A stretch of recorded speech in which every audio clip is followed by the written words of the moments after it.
많은 부모님들이 자녀들이 뭘 대단한 걸 주지 않아도 고맙습니다, 감사합니다 그 고백만으로도 마음이 따뜻해지고 감동이 되어지는 것을 함께 느꼈는데요. 매해마다 어버이날이 되면 받고 싶은 부모님들의 선물을 조사하는데요. 품목이 거의 비슷합니다. 우리 성도님들이 받고 싶은 거 바로 그거를 부모님들도 받고 싶어 하십니다. 1등이 현금이고요. 3등이 건강식품, 4등이 패션 상품, 5등이 건강 가전제품이었습니다. 2등이 뭘까요? 2등은 바로 따뜻한 말 한마디입니다. 따뜻한 말 한마디를 듣고 싶어 하시네요. 그럼 우리 성도님들이 따뜻한 말과 함께 현금을 드리면 되겠죠. 현금이 무려 64%예요. 그래서 거의 대부분 돈을 받고 싶어 하더라고요. 저도 어제 어버이날이었는데요. 아이들 첫째와 둘째로부터 현금을 받았습니다. 그리고 카드도 받았어요. 집에 들어가니까 현관문에 매달려 있더라고요. 아빠, 엄마를 위한 카드와 현금이. 그리고 한번 밤중에 자고 있는데 큰아들이 들어왔다 나갔어요. 잠결에 그냥 왔다 갔나 보다 했는데 아침에 화장대를 보니까 편지와 돈이 또 있더라고요. 카드에 뭐라고 써 있었냐면 저희가 아내랑 속옷을 사달라고 그랬거든요. 근데 속옷을 사러 홈플러스에 갔대요. 근데 홈플러스에 갔는데 이음 카드를 받지 않는다고 해서 못 사고 현금으로 준다고 대신한다고 하였습니다. 자녀들의 따스한 말과 정성 어린 선물이 부모님들의 마음을 한순간에 녹여버리는 것 같습니다. 오늘은 어버이 주일입니다. 기독교는 효를 굉장히 중요시합니다. 부모님 공경을 매우 중요한 성도의 덕목으로 강조하죠. 한국 사회에서 제사를 드리지 않는다는 문제로 기독교가 불효의 종교로 부모님 공경을 무시하는 것처럼 취급받은 적이 있었는데 기독교만큼 효를 강조하는 종교도 없을 것 같습니다. 우리는 죽어서의 효가 아니라 살아 계실 때의 효를 그 누구보다도 강조하게 되는 것이죠. 심지어 이 효에 대하여서 기독교의 가장 핵심 가치라고 할 수 있는 십계명에 이걸 탁 박아놨습니다. 부모를 공경하라 라고 되어 있죠. 신명기에도 나오고 또 잠언서에도 굉장히 많은 구절들이 있고 신약 성경에도 반복하여 이야기를 하고 있습니다. 그런데 이 십계명에서 이 제5계명이 되어지는 내 부모를 공경하라, 이것은 다른 계명들과는 조금 색깔이 다릅니다. 어떻게 색깔이 다른지 에베소서 말씀을 보게 되면 더 분명하게 드러날 수 있는데요. 에베소서 말씀을 같이 읽어보도록 하겠습니다. 자녀들아, 주 안에서 너희 부모에게 순종하라. 이것이 옳으니라. 내 아버지와 어머니를 공경하라. 이것은 약속이 있는 첫 계명이니 이로써 내가 잘되고 땅에서 장수하리라. 네, 내 부모를 공경하라. 이것은 약속 있는 첫 계명이다 라고 되어 있습니다. 약속 있는 첫 계명이라는 것은 뭐냐면 하나님이 이걸 잘 지키면 무엇을 주겠다고 약속을 걸어놨다는 거예요. 조건을 걸어놨다는 뜻이에요. 첫 계명이라 함은 첫 번째, 두 번째, 세 번째 이런 개념이 아니고 제일 중요한 계명이라는 것입니다. 특별히 이제 신명기를 보게 되면 너희들이 가나안 땅에 들어가서 이렇게 하면 복을 받을 것이고 뭐 들어와도 복을 받고 나가도 복을 받고 떡반죽 그릇에서 복을 받고 뭐 이런 구절들이 있죠. 또 반면에 너희가 이렇게 하지 아니하면 저주를 받고 땅에서 쫓겨나고 질병이 나고 뭐 이런 구절들이 있습니다. 이런 게 이게 이제 조건부에 해당되어지는 약속의 계명인데요. 그 중에 제일 중요한 계명을 꼽는다면 바로 이 부모를 공경하라는 거예요. 십계명을 보게 되면 이걸 잘하면 그 뒤에 뭘 주겠다라는 그런 약속이 없어요. 즉 안식일을 잘 지키면 뭘 해줄게, 살인을 하지 않으면 뭘 해줄게, 도둑질을 하지 않으면 뭘 해줄게, 이런 게 없어요. 오직 5계명인 내 부모를 공경하라, 그리하면 네가 그 이 땅에서 장수하고 복받을 것이다 라고 되어 있는 거예요. 오직 이것만 되어 있어요. 왜 여기에만 이 조건을 달아놨을까요? 왜 하나님께서는 다른 10계명에는 약속이 언급되어 있지 않고 왜 이 5계명에만 약속이 언급이 되어 있을까요? 이것은 미끼입니다. 미끼. 이거라도 줘서 잘하기를 바라는 거죠. 왜 이 미끼까지 던지면서 하나님은 부모 공경을 이야기하였을까요? 답은 의외로 쉽습니다. 우리가 잘 못하기 때문입니다. 우리가 잘 못하기 때문에 주님이 미끼를 제공하면서까지 잘해라. 너희들이 이 땅에서 장수하고 풍성하게 살기를 원한다면 부모 공경부터 시작해야 된다라고 이야기를 하고 있는 것입니다. 이 부모 공경, 주님께서는 왜 이것을 그렇게 강조하는지, 그리고 미끼까지 주면서 우리에게 이것을 잘 지키라 하는지 그 이유에 대해서 함께 살펴보도록 하겠습니다. 제가 5가지의 이야기를 하게 될 텐데요. 첫 번째가 제일 중요합니다. 첫 번째, 하나님께서는 왜 우리에게 부모 공경을 요구하였는가? 그 첫 번째 이유가 뭐냐면 이건 우리의 죄성과의 싸움입니다. 우리의 죄의 문제예요. 우리 죄된 본성에 관련된 문제이기 때문에 이 이야기를 하고 있는 것입니다. 하나님은 우리를 불편하게 만드는 분이 아니에요. 우리를 부자연스럽게 만드는 분이 아니에요. 우리를 행복하게 하고 가장 자유롭게 만들고 싶어 하시는 분이시죠. 그래서 우리를 창조하신 그분께서 우리가 가장 행복하고 가장 자유롭게 살 수 있는 방법을 제일 잘 아세요. 그래서 우리 인생의 길목마다 표지판을 세워놓고 너희가 이렇게 하면 너희가 풍성하고 자유로운 삶을 살 수 있어 라는 거예요. 그런데 우리 인생에서 처음부터 끝까지 해당되어지는 관계가 있다면 그것은 부모님과의 관계입니다. 우리가 태어나면서부터 죽을 때까지 계속 연관되어 있는 것이 바로 부모 자식의 관계예요. 다른 관계들은 매우 제한적이에요. 부부의 관계 역시 결혼하는 순간부터 부부의 관계가 시작이 돼요. 자녀의 관계 역시 자녀가 태어나면서부터 시작이 되어지죠. 근데 부모님과의 관계는 태어나면서부터 내가 죽을 때까지 이어져요. 참 놀라운 게 부모님이 돌아가셨을지라도 이 부모님이 나에게 영향을 줘요. 부모님에게 좋은 영향을 받은 사람들은 계속해서 살아있는 동안 부모님이 돌아가셨음에도 불구하고 따뜻한 마음을 가지고 살아요. 반대로 부모님에게 안 좋은 영향을 받은 사람은 부모님이 돌아가셨음에도 불구하고 거기에 매이고 그 상처에 짓눌려서 고통스럽게 살아가는 사람들이 참 많아요. 그래서 이 부모님과의 관계는 태어나면서부터 죽을 때까지 이어지는 중요한 관계입니다. 주님 우리를 너무너무 잘 아세요. 그래서 우리 안에 있는 이 죄성과 반대되어지는 것을 계속해서 끊임없이 우리에게 이야기하십니다. 사람은요, 매우 계산적이에요. 그리고 자기에게 이익이 되어지면 가까이 하고 불이익이 되어지면 멀리 합니다. 또 사람이 내가 나에게 잘해주면 또 잘해주지만 나에게 조금만 상처를 주면 또 멀리 합니다. 내가 받은 은혜는 기억하지 못하면서 내가 해준 것은 잘 기억합니다. 내가 상처받은 것은 절대 잊지 않으면서 내가 누군가를 상처 준 것은 너무나 쉽게 잊어버리는 게 인간의 본성이에요. 부모를 공경하라 라고 이야기합니다. 부모를 공경하라. 왜 이 이야기를 했을까요?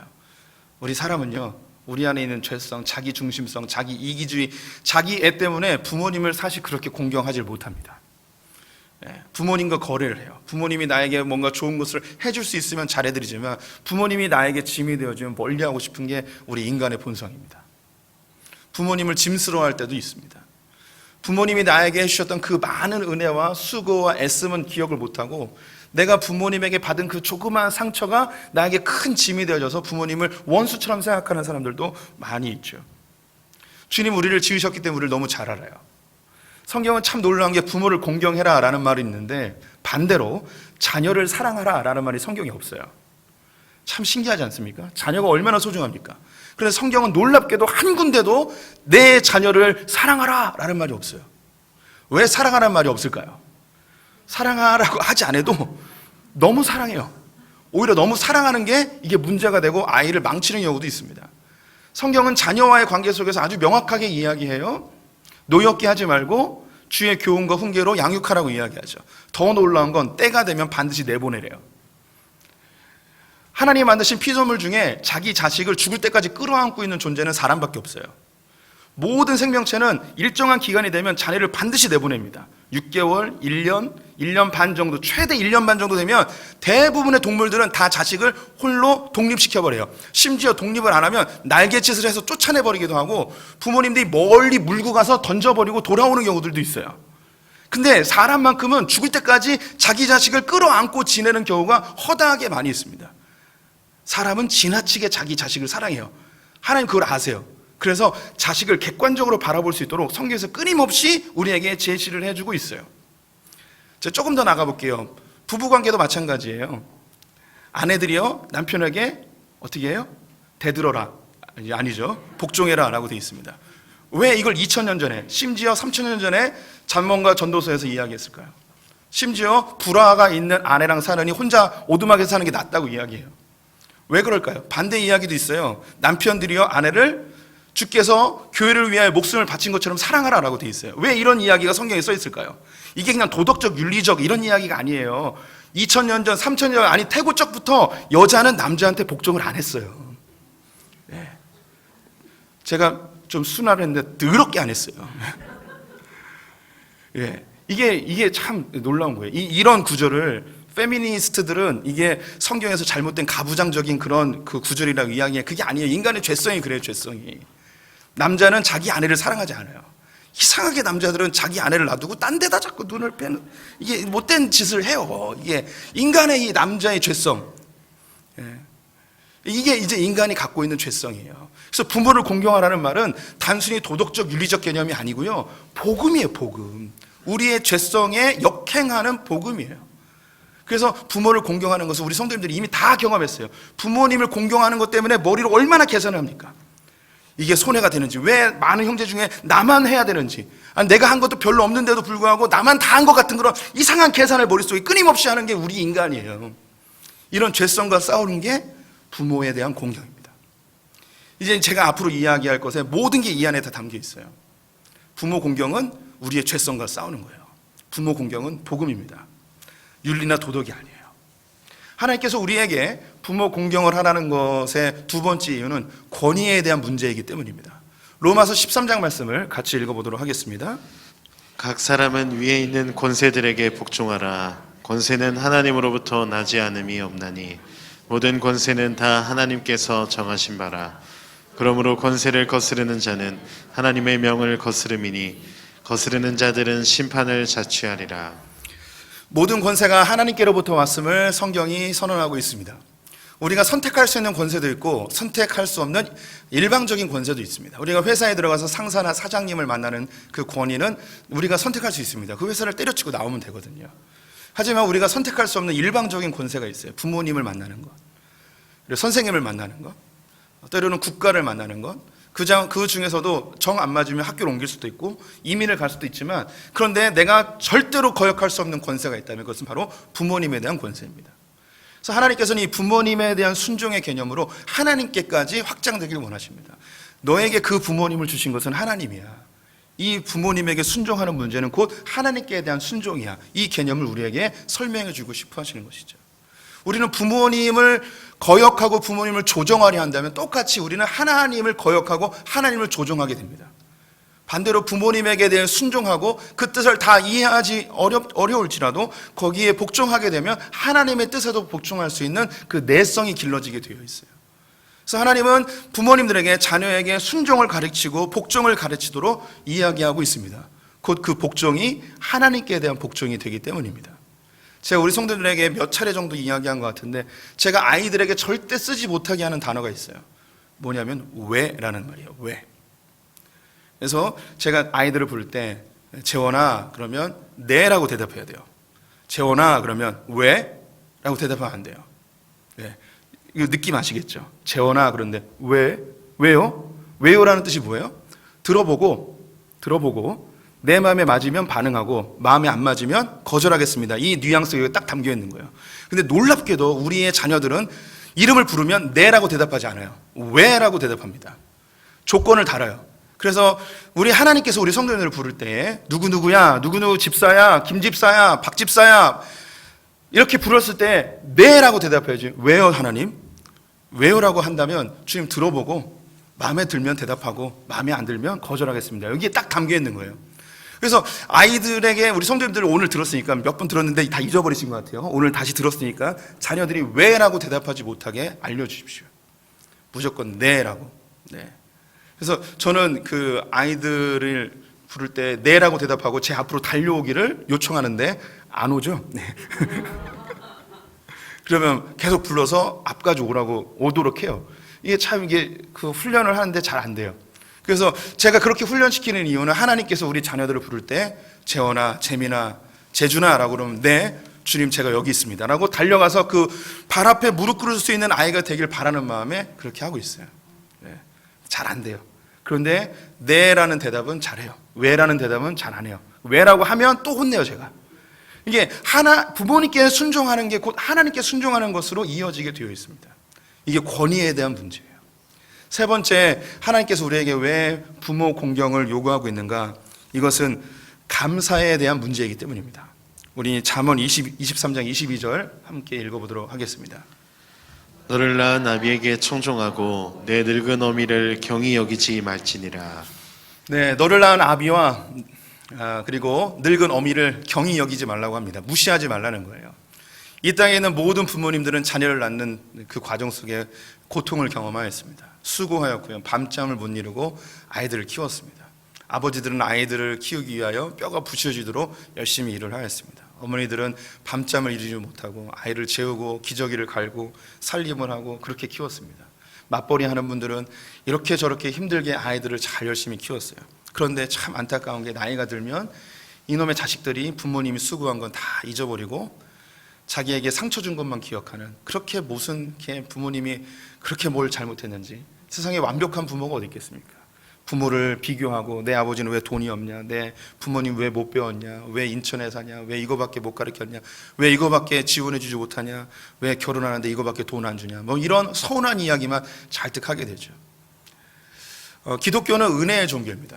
하나님께서 우리에게 은혜를 주셨기 때문에 이 은혜에 대한 반응으로 하나님께 예배하고 하나님 앞에 충성하는 거죠. 주님은 부모님과의 관계 속에서 부모님이 자녀들에게 해주었던 그 은혜, 수고, 여기에 대해서 반드시 반응하기를 원하세요. 그게 공경이에요. 감사하는 거죠. 그래서 나이가 들었다고 해서 부모님을 경히 여기거나 부모님이 하셨던 그 수고와 애씀을 잊어버리지 말라는 거예요. 우리 이제 다 자녀를 키워보시고, 대부분 여기 자녀를 키우고 계시고 또 본인의 부모님들도 계시죠. 우리는 자녀들에게 인정받고 싶어요. 자녀들이 나에게 감사합니다, 고맙습니다 그 한마디만 하더라도 우리의 마음이 다 녹아내려요. 근데 이걸 알면은 부모님에게도 해야 돼요. 내가 그걸 느끼고 있다면 내 육신의 부모님에게도 감사합니다, 고맙습니다. 그리고 아이들 때문에 우리가 상처받을 때도 있어요. 말 한마디, 그 서운한 말 한마디가 그 부모의 마음에 상처기를 낼 때가 있어요. 그러면 이 자녀들도 이 육신의 부모님에게 또 상처를 줬던 것이 있어요. 거기에 대해서 미안하다는 말 한마디만 하면 그 상처난 마음이 싹 물 녹듯 눈 녹듯 다 씻겨져 내려가는 걸 경험하죠. 제가 이렇게 큰 효자는 아닙니다. 저는 그 초등학교 6학년 때부터 집을 나와서 살게 돼서 또 부모님이 워낙에 바빠서 이렇게 많이 돌봄을 받지 못했어요. 그래서 저는 어머니하고 스킨십 하는 것도 아직도 어색해요. 어머니를 이렇게 안아본 게 2번인가 3번밖에 안 돼요. 어머니랑 이렇게 손잡는 것도 아직도 어려워요. 그래서 뭐 사랑합니다, 고맙습니다, 뭐 이런 이야기도 참 하기 어려운데, 그래도 이제 목사가 돼서 조금씩 이제 애를 쓰고 있어요. 제가 우리 성도님들에게 한번 금요기도 때인가 나눴던 것 같은데, 제가 어머니만 생각하면 늘 마음에 이렇게 짓눌리는 게 한 가지 있었어요. 그게 이제 고등학교 2학년 때쯤인 것 같은데요. 소풍 때였어요. 그날이 이제 소풍날인데 어머니가 아침 일찍 일어나셔서, 어머니 굉장히 바쁘게 힘들게 어렵게 사셨는데 그래도 아침 일찍 아들 소풍 간다고 그 김밥을 싸주셨어요. 김밥을 싸주셨는데 보통 소세지로 싸잖아요. 그런데 어머니가 게맛살을 사오신 거예요. 당시에는 게맛살은 비싸거든요. 그래서 아들이 오랜만에 소풍 가니까는 이걸 해주겠다고 게맛살을 싸줬는데, 제가 지금도 비린내 나는 걸 잘 못 먹는데 게맛살 비린내가 있잖아요. 하나를 먹었는데 목에서 안 넘어가는 거예요. 팍 통하면서 엄마 뭐 넣었어 그랬어요. 게맛살 넣었다고. 아니 그딴 걸리면 어떡하냐고. 그래서 어머니에게 막 짜증냈어요. 그랬더니 어머니가 그냥 처먹어 새끼야 라고 했으면 제가 상처가 안 됐을 텐데 어머니가 뭐라고 그랬냐면 미안해 라고 하시는 거예요. 미안해 그러면서 밖으로 나가셨어요. 슈퍼에 가서 소시지를 사오셨어요. 그리고 소시지로 다시 싸기 시작하는 거예요. 저는 근데 학교에 갈 시간이 다가오니까 됐어 엄마 그만 싸. 그리고 게맛살 가지고 갔어요.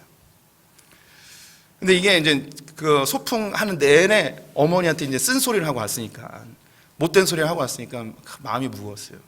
언젠가 내가 사과를 해야 되는데 계속 하다가 불과 몇 년 전에 어머니에게 이 이야기를 했어요. 엄마 그때 고등학교 때 소풍 갈 때 내가 게맛살 때문에 엄마한테 화낸 적이 있는데 엄마 혹시 기억나요?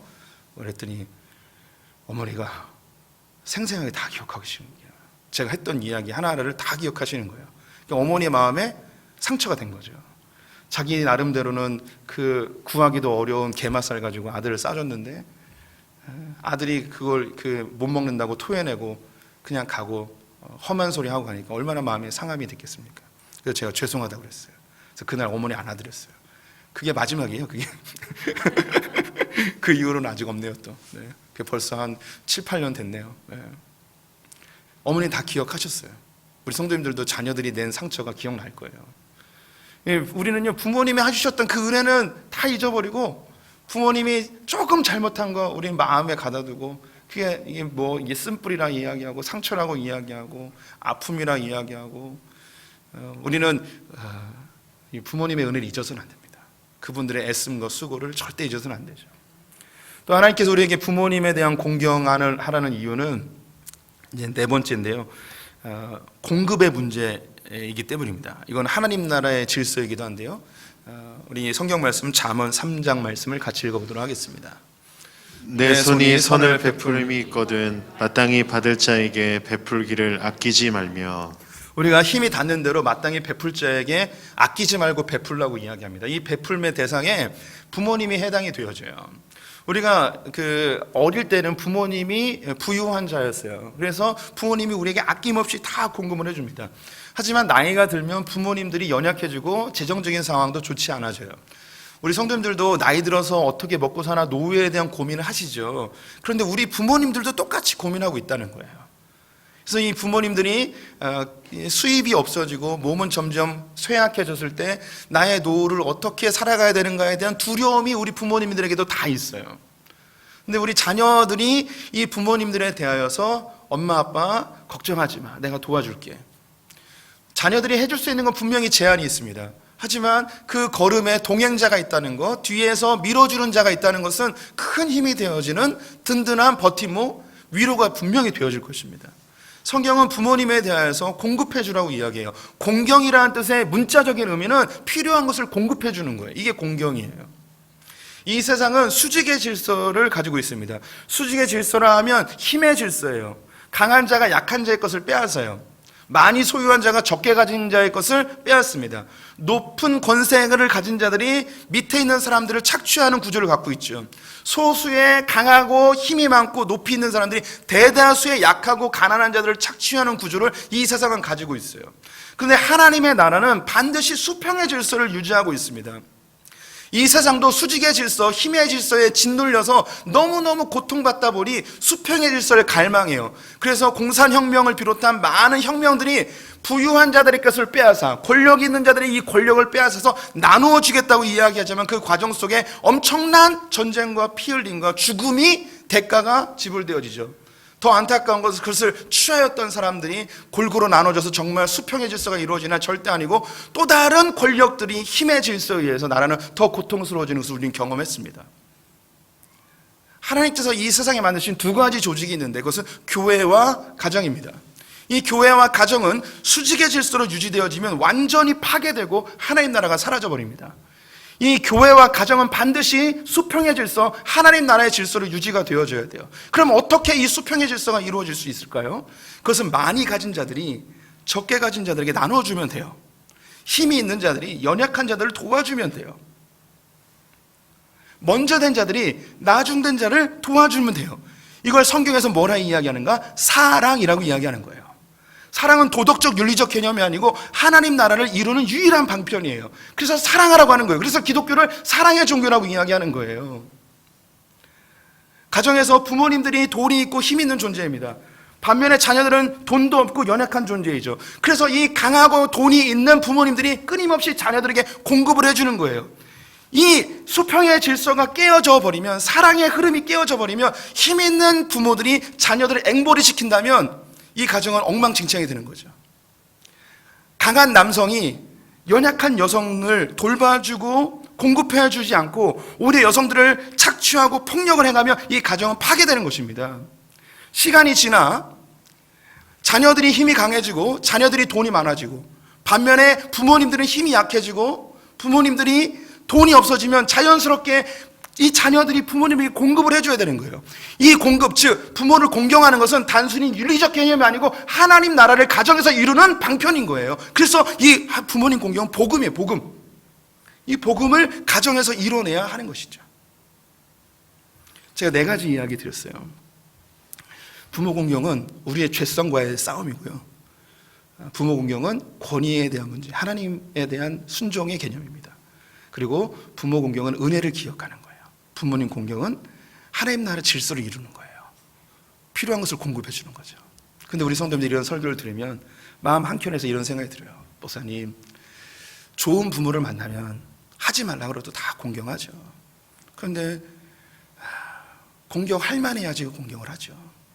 부모님께 받은 상처, 정말 존경할 수 없는 그런 부모, 상처만 주고 부모로서의 책임을 다하지 않은 그런 분들을 부모로 두신 분들은 이런 이야기가 어쩌면 소규의 경읽기처럼 들려질 수도 있습니다. 제가 장애인단체에서 1년 동안 사역한 적이 있었는데 그 단체에 은실이라는 아이가 있었어요. 이 아이는 지적장애가 좀 있었는데 아버지가 이 딸에게 너무 화가 나가지고 다리미로 얼굴을 밀어버렸어요.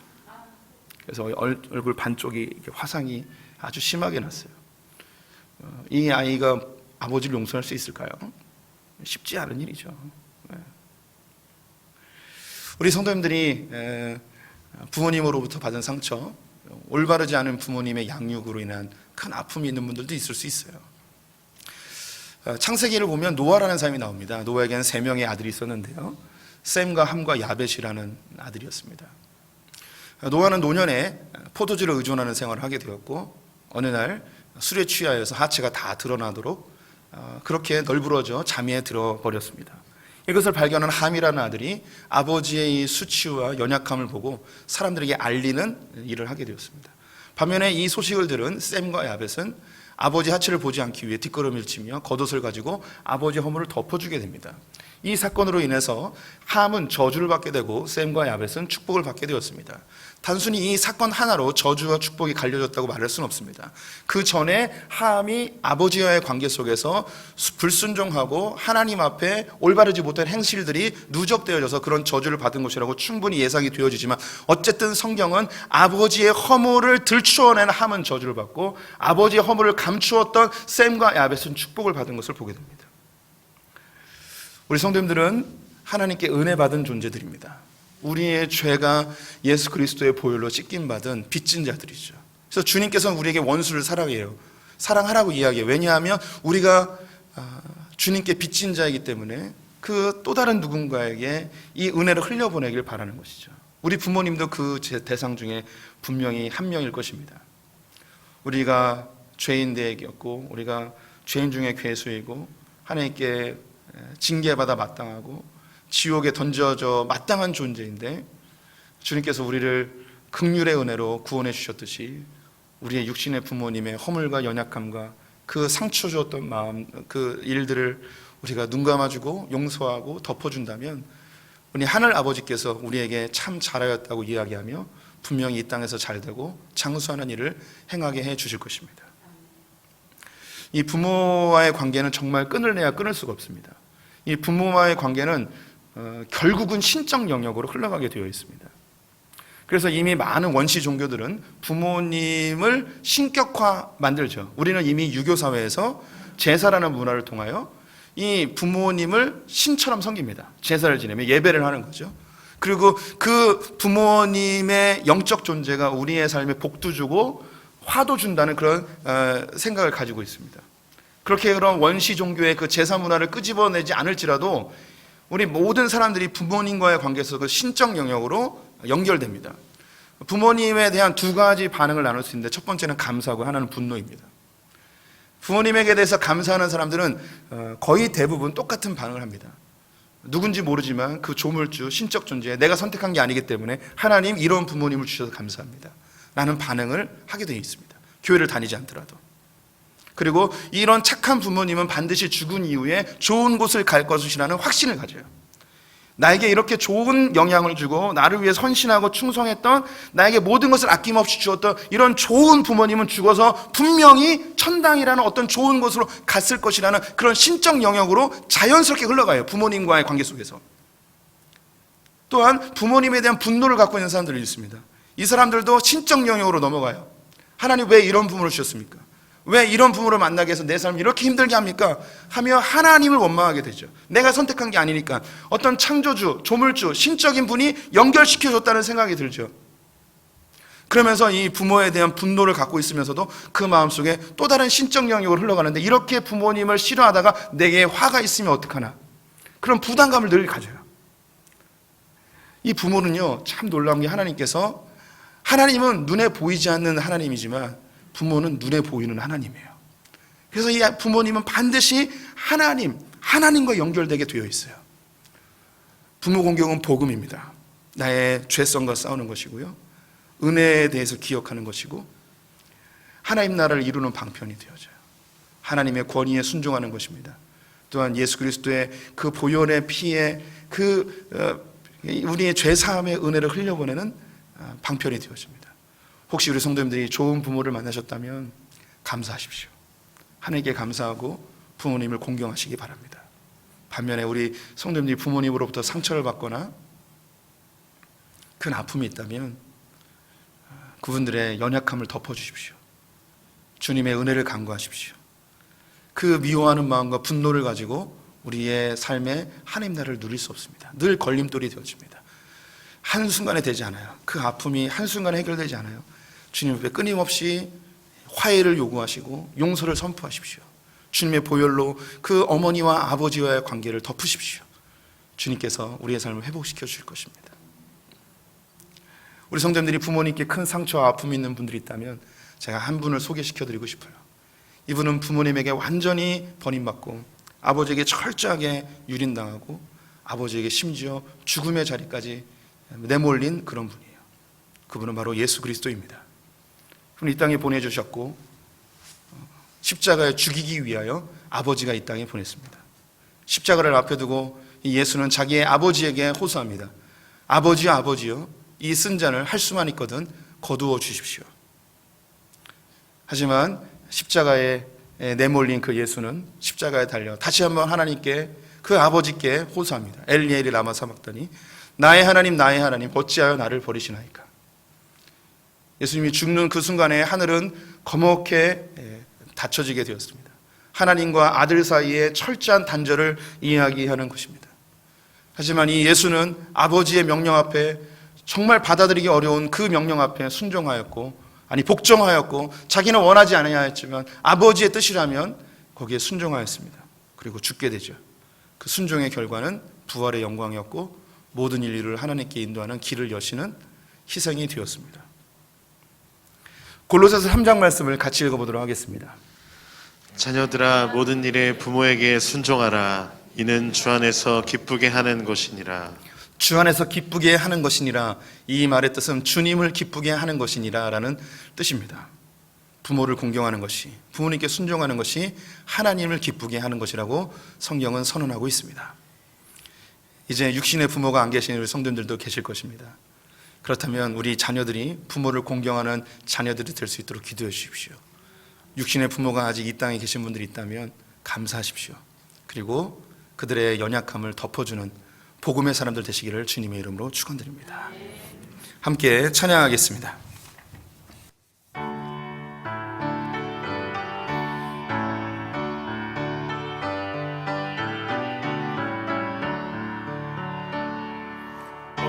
어머님의 넓은 사랑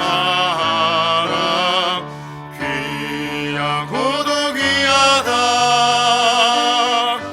그 사랑이 언제든지 나를 감싸줍니다. 내가 울 때 어머니는 주께 기도드리고, 내가 기뻐 웃을 때는 찬송 부르십니다. 아침 저녁 읽으시던 어머니의 성경책, 손때마다 구절마다 모습 본 듯합니다. 믿는 자는 누구든지 영생함을 얻으리. 들려주신 귀한 말씀 이제 힘이 됩니다. 홀로 누워 괴로울 때, 헤매다가 지칠 때 부르시던 찬송 소리 귀에 살아옵니다. 반석에서 샘물 나고 왕무지 꽃피니 예수님과 동행하며 두려울 것 없어라. 온유하고 겸손하며 올바르고 굳세게 어머니의 뜻 받들어 보람있게 살리라. 풍파많은 세상에서 선한 싸움 싸우다 생명신에 흐르는 곳 길이 함께 살리라. 하나님, 우리에게 육신의 부모를 통하여 하나님의 사랑을 경험케 하시니 감사합니다. 우리가 부모님과의 관계 속에서 이익을 따지는 자들이 아니라 부모님의 은혜에 반응하는, 부모님의 필요를 채워주는, 또 하나님이 세우신 그 권위 앞에 복종하는 하나님의 참된 복음의 사람들 되게 하여 주시옵소서. 혹 부모님으로부터 아픈 상처와 깊은 분노가 있는 자들이 있다면 주님, 우리를 용서하신 그 십자가의 사랑으로 부모님들의 허물을 덮는 자들 되게 하여 주시옵소서. 그래요, 부모님과의 관계 속에서 각 가정들이 하나님 나라를 누리는 은혜를 얻길 간절히 소망합니다.